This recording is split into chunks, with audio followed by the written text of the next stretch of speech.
The next thing we're going to look at with the type is the ability to warp the type. Okay, Photoshop has a pretty cool feature called Type Warp, and you'll see it right here. Right here in the top, it's called Create Warped Type. And if I click on that, the default is no style. But if you hit the drop down menu, you can see where you can actually do some really cool things with your type. Like for instance, if we wanted to turn it into an arc, we can control the bend.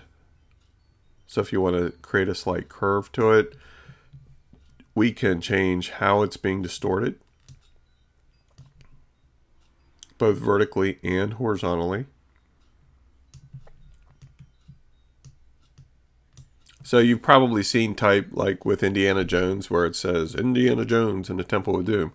So you can use the warp text feature to create those kinds of options. And the beautiful thing about it is that even though you're adjusting and warping the text in a wide variety of ways, I'm just going to reset everything here to 0.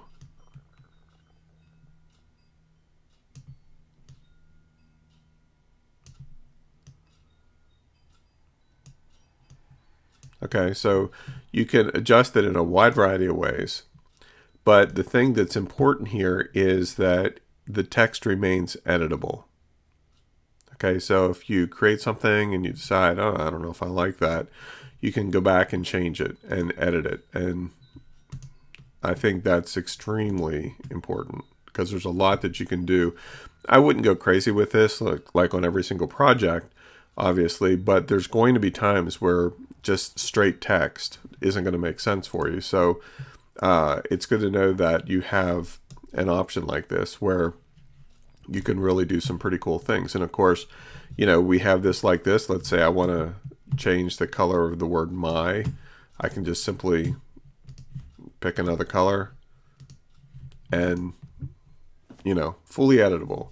Same with the space. You notice that it's really spaced out right now. If I go to -25, it still maintains the same warp, except that now all the text is closer together. So very powerful tool that you have available to you here in Photoshop.